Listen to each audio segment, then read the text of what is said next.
Pays d'exception en Europe de l'Est, l'Albanie était séparée du reste du bloc soviétique par la Yougoslavie de Tito. Elle était aussi le seul pays de la région dont la majorité des habitants soit musulmane. Dès 1944, cette petite nation est dominée par la personnalité forte, tyrannique et fanatique d'Enver Hoxha, le chef du Parti communiste, formé en France dans les années 20. Province fondamentale de l'ancien empire ottoman, qui devait donner aux souverains turcs de véritables dynasties de grands vizirs, la petite Albanie ne se résigne pas néanmoins à un rôle subalterne au sein du nouvel empire ottoman que constitue pour elle ce nouveau monde communiste. Enver Hoxha sera ainsi rusé avec ses protecteurs successifs, les Yougoslaves de Tito d'abord, les Soviétiques de Staline puis de Khrouchtchev, les Chinois de Mao enfin, pour finir après chaque crise par consolider son indépendance et son emprise totale sur son peuple. Chaque fois également, il laissera sur le carreau l'un ou l'autre de ses associés du moment, coupables d'avoir louché l'un vers Belgrade, l'autre vers Moscou, ou le troisième vers Pékin. Seul Staline, lui aussi originaire d'une petite nation non slave du Caucase, si proche des Balkans par sa culture, lui aussi assez mégalomane pour vouloir dominer un immense empire multinational, comme sans doute Enver Hoxha aurait aussi aimé le faire, seul Staline donc trouvera toujours grâce aux yeux d'Enver. Ce film albanais retrace la chronique lamentable de cette longue descente aux enfers de tout un peuple pendant 47 longues et interminables années, de 1944 à 1991. Il nous fournit aussi un exceptionnel document filmé, puisqu'Enver Hoxha, seul parmi tous ses collègues de l'Est, n'hésitait pas à faire enregistrer pour la postérité les séances du bureau politique et même les procès de ses proches qui y dénonçaient pourtant la torture qu'ils avaient subie.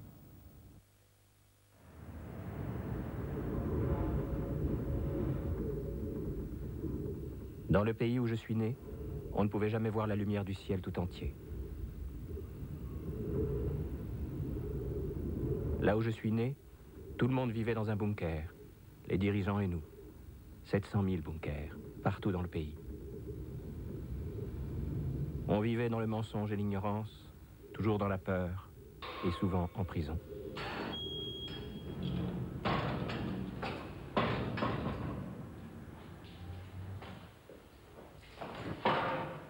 Les dirigeants avaient aussi enfermé les livres, les photos, les images, et avec elles l'histoire de mon pays. De cette histoire, je ne connaissais que leurs mensonges.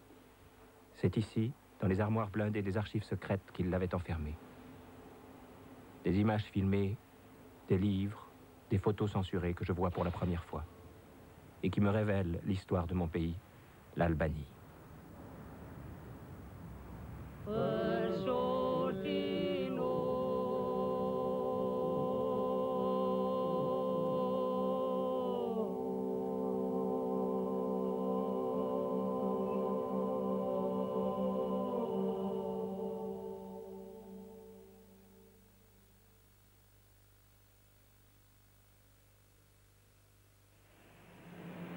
Je ne connaissais pas ces images, les premières images de l'Albanie, alors le plus pauvre pays d'Europe.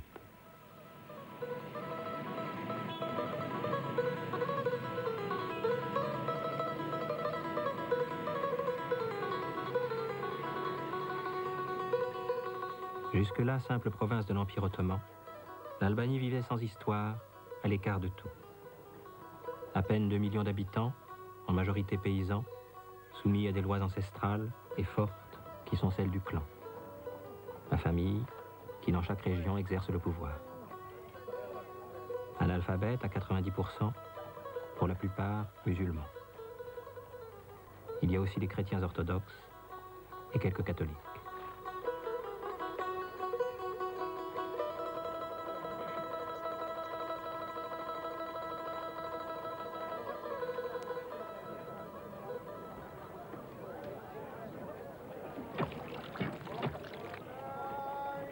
Mais en fait, c'est la langue et la force des traditions coutumières qui font l'unité d'une population où le sentiment national est encore récent et réservé à une petite élite éduquée à Vienne, à Rome, à Londres, à Paris, à Boston et à Istanbul.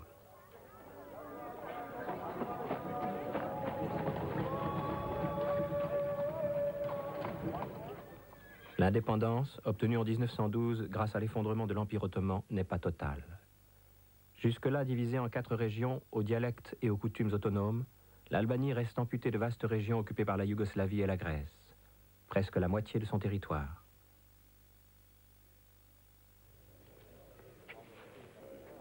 Il y a, bien sûr, selon le modèle des démocraties européennes, un parlement. Mais seulement 2 partis politiques. Les conservateurs, opposés à toute réforme, représentent les clans du Nord et du Centre. Les réformateurs représentent à la fois l'opposition, l'intelligentsia et les populations du Sud.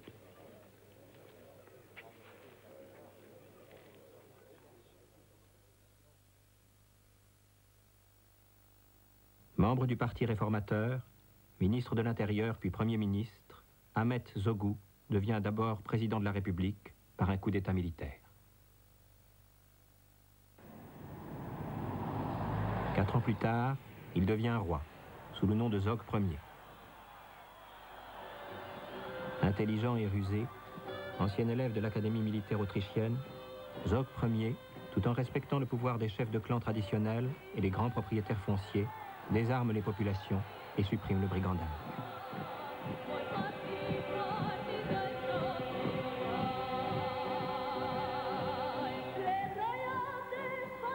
Il fait ensuite de ses sœurs l'exemple de l'émancipation des femmes, aussi urgente pour une démocratie moderne que la réforme agraire, la construction des routes et l'éducation.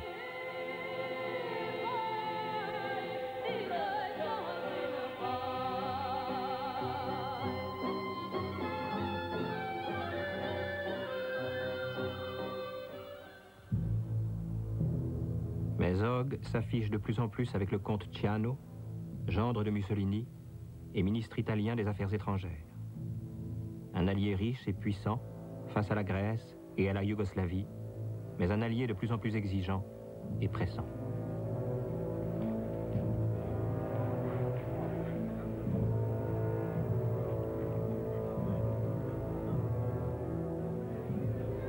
Le 27 avril 1938, sous les yeux du comte Ciano à gauche, Zog Ier épouse la jeune et ravissante comtesse Géraldine Appongi.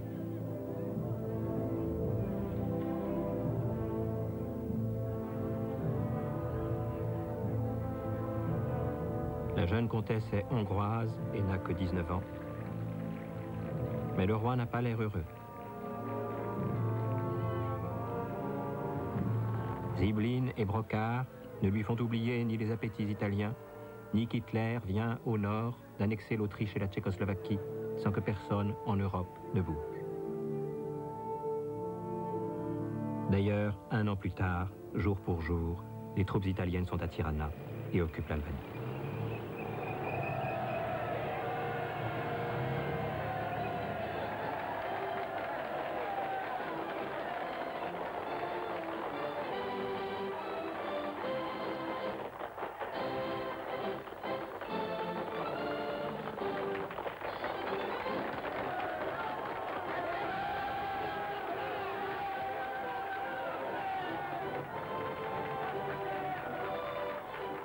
Ce que vient chercher Mussolini en Albanie, c'est d'abord du pétrole. 1 million de barils par an, et des gisements aussi riches qu'en Libye. Il y a aussi du chrome, du cuivre, de l'argent et de l'or.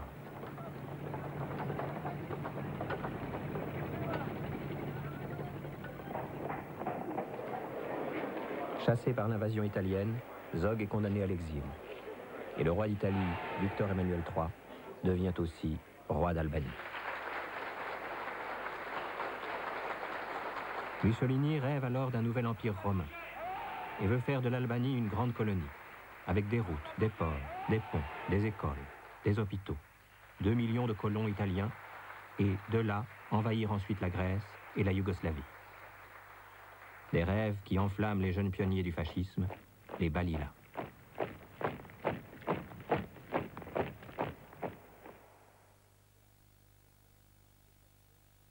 Une seule photo témoigne alors des manifestations nationalistes qui éclatent un peu partout contre l'occupation italienne.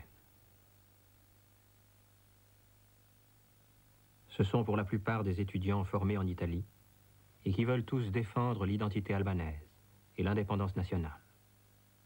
Plusieurs d'entre eux fuiront bientôt dans les montagnes pour y organiser la résistance.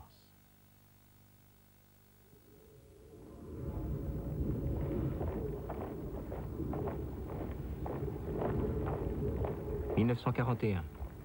Au sud de l'Albanie, le rêve impérial de Mussolini s'est enlisé dans la boue des montagnes. Les troupes italiennes reculent devant la résistance grecque.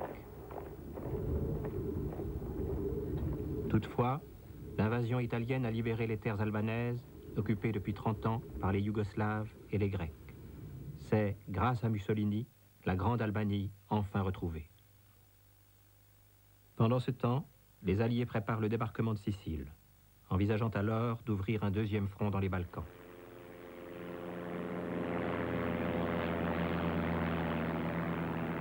En avril 1943, un avion parachute en Albanie Billy McLean, colonel des services secrets britanniques. Sa mission s'appelle Consensus 2.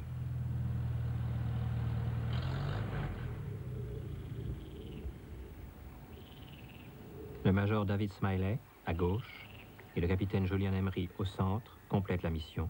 McLean est à droite. McLean retrouve aussi le général Davis, nom de code Trotsky, responsable sur place de l'espionnage britannique. La mission de McLean consistera à unifier les nombreux réseaux de résistance nationaliste. Il y a d'abord les Ogistes, fidèles au roi, qui tiennent les montagnes du Nord en plusieurs clans, mais sont divisés. McLean commence par les organiser et les armer. Il fait aussi revenir de Turquie, où il s'était réfugié, le principal chef de clan du Nord, Abbas Koupi, pour diriger un front uni des clans Ogistes.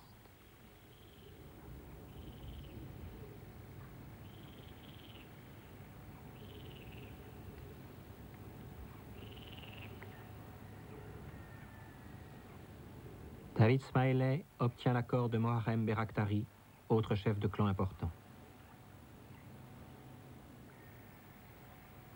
De son côté, Julian Emery obtient celui de Saïd Kriezou, qui dirige la région frontière avec le Kosovo.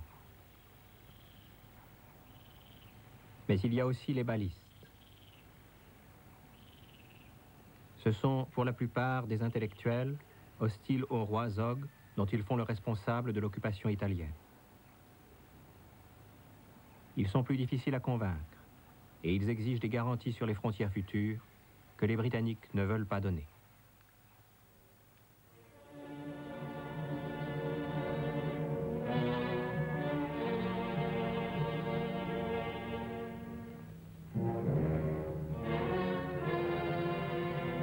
À Tirana, on enterre Fouad Dibra, leader nationaliste, dont tout le monde, occupé et occupant, honore la dépouille. Les Allemands ont maintenant pris la place des Italiens et accordé à la Grande Albanie reconstituée une forme d'existence dont beaucoup d'Albanais se contentent.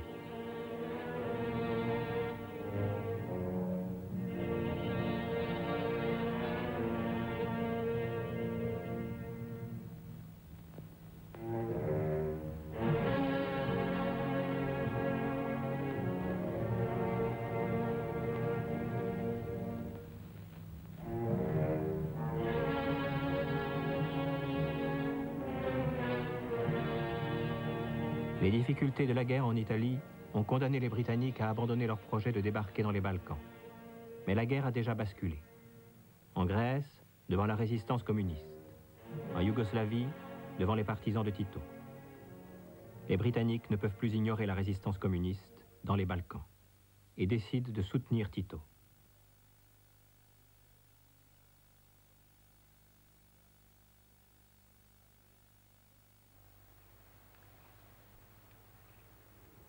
Billy McLean doit changer son fusil d'épaule. Il doit armer les communistes albanais. Une photo témoigne. Billy McLean est au centre. À côté de lui, Enver Hoxha, ancien professeur de français qu'il a étudié à Montpellier. Il est intelligent et cultivé. Il est surtout en relation étroite avec les communistes yougoslaves qui l'ont aidé à regrouper les mouvements et les réseaux communistes en un parti unique dont il préside, depuis 2 ans, le comité central.